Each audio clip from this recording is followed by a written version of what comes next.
This is the Agribusiness Report. I'm Tony St. James. We're joined today by Reece Cannady. Reece is with the U.S. Grains Council, Regional Director for South Asia.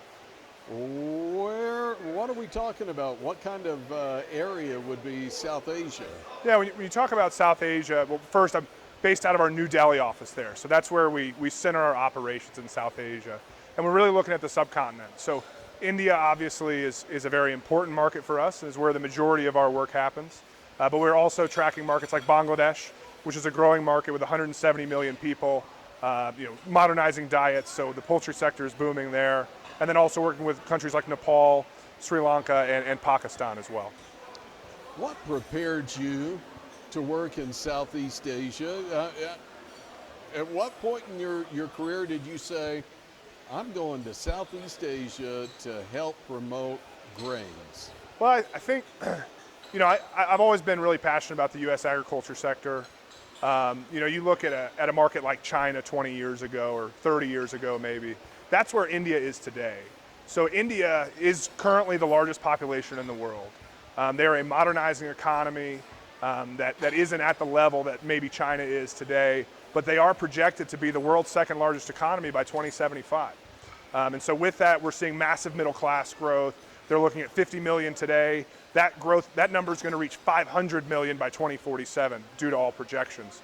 So when you have incomes going up, you're going to have people who need food. They have a limited land mass. They cannot grow all the food that they need. And one thing that I really love about working with farmers in the U.S. is that they're passionate about their operations and their families, but they're also passionate about feeding the world. And frankly, this is a great opportunity for me to be a conduit for these farmers to feed the world. And I think there are some interesting things about living in India, but they really pale in comparison to the work that we're getting done and what we're able to do for not only the farmer, but also the U.S. at large from a political standpoint. Now, we're in Guatemala City, Guatemala, for the U.S. Grains Council's annual membership meeting. It's an international marketing conference as well. Is there an opportunity for you to share what's happening in India and share that story with the members of the Grains Council while they're here? Absolutely, absolutely. So later today, I'll be giving two presentations, about 45 minutes apiece. Tomorrow, I've got a pretty rambunctious schedule with 5 of them, and then we'll be on a panel discussion later. So definitely going to be talking to all the growers, all the grower leaders from their respective states about what's going on in India and why it's important to them and why they should be engaging.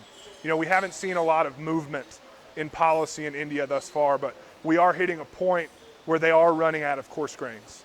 And that was expected to happen 5 years from now, but it's happening this year. And so policy decisions are going to be forced upon policymakers in India, and we want to be a part of that solution. And so I think by telling growers that and kind of getting them interested in what's going on in India, while it may not be a moneymaker today for the ag sector in the U.S., it certainly has potential to be the largest one here maybe 10, 15 years down the road. So this may be an obvious, maybe the answer's obvious here, but what is it that India is most interested in when they're looking at the U.S.? Yeah, I think that when we look at our products that we represent at the U.S. Grains Council, you're looking at coarse grains, distillers grains, corn gluten meal, as well as ethanol. From our perspective, certainly DDGS or distillers grains is a big one. They are going to need corn. I think sorghum or milo fits in there very well as a non-GM product. They do have a GM ban that we're currently working with policymakers to try to get rid of or find some ways around. So I think a lot of the products that we represent could help them with the issues they're facing. And I think outside of those products, you look at things like soybean meal that they certainly need, soybeans for crushing that they could then use for oil. They eat a lot of fried food, and so having soybean oil is very important to their economy. And then going back to biofuels, ethanol is extremely important. They recently set out for an E20 blend mandate. That blend mandate was supposed to take place in 2030. Now it's going to take place in 2025. So they're very ambitious with their ethanol initiatives, and frankly, they don't have the feedstock to complete that. And so whether it's exporting them ethanol to help them meet their biofuel goals and clean up the air around them is, that's something that we're certainly looking at, or whether it's to export feedstock for them to be able to create the ethanol domestically, we're open to all those solutions and happy to work with regulators over there to get that done.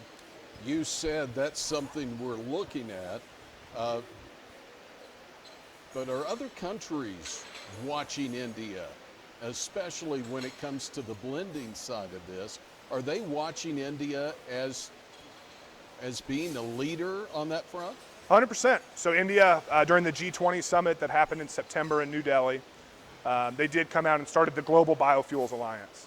And there were 17 countries that joined that, but I think the major countries that joined that were India taking the leadership role, and Brazil and the United States. The United States being the largest ethanol producer in the world, Brazil being number 2, and India really only produces today 3% of the world's ethanol.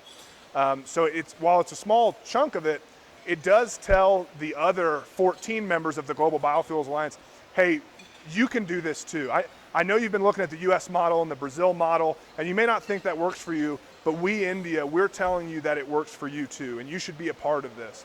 And again, as the largest corn growers in the world, the largest ethanol producers in the world, ethanol adoption is a good thing for our farmers. It is something that is going to bode well for them in export sales, in corn price. We want to see the adoption take place so that we can be a part of that solution, whether it's through exporting feedstock or through the ethanol itself. There's a lot of positive that comes out of this. So I would say the world is certainly watching India when it comes to their ethanol mandates. They are ambitious, they are achievable, and we want to be there to help them achieve those things. Well, mention that we're in Guatemala City, and we had the general session earlier today. Talking about watching, I know this is outside of your area, but are countries like Guatemala somebody we ought to be watching? Even though they may not be a huge player in the market, do we need to keep our eyes, whether it's Guatemala or Senegal or wherever it is, do we need to keep an eye on smaller countries? I think absolutely. You never know where the opportunity is going to lie. And I think that's one of the values of the council is, our farmers and our exporters can only do so much. They have their own business that they have to tend to and that they have to continue to run. And as the U.S. Grains Council, we're able to strategically use funds, whether it be through staff or consultants, and put them in different countries to constantly monitor situations. I mean, I was working in the Tunis office for a while, working in the Middle East and Europe, and we found some very interesting opportunities in countries like Saudi Arabia, where we were able to expand DDGS exports there, and it's a direct benefit to the farmer. We found interesting opportunities in pushing for GMO acceptance in Kenya, which we had for a bit. Now it's running through the Supreme Court. But those types of opportunities, they really don't come to the forefront unless you have people there doing the legwork for you, because it's a time constraint. And so I think that one of the values of the council is really having those people strategically located in places where we feel like there may be an opportunity.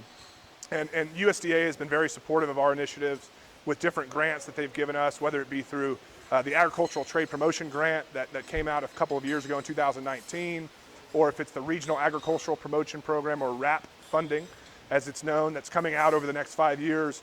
They understand that we need to go turn stones over and try to find opportunities. And that's what we're up to. And Guatemala certainly fits that bill. Senegal fits that bill. East Africa fits that bill. India is part of that. So there's a lot of opportunities that we need to be looking at. And without the support of the USDA, without support of our farmers, and without support of the agribusiness sector in the U.S., we can't do that. And so we're very grateful for all of their support and help. Reece, it's always great to visit with you. Yeah. Thanks for your time. Appreciate it, Tony. Thanks for having me. Again, Reece Cannady is with the U.S. Grains Council. We're in Guatemala City, Guatemala, for the U.S. Grains Council's annual membership meeting and international marketing conference on Ptolemy St. James. This is the Agribusiness Report.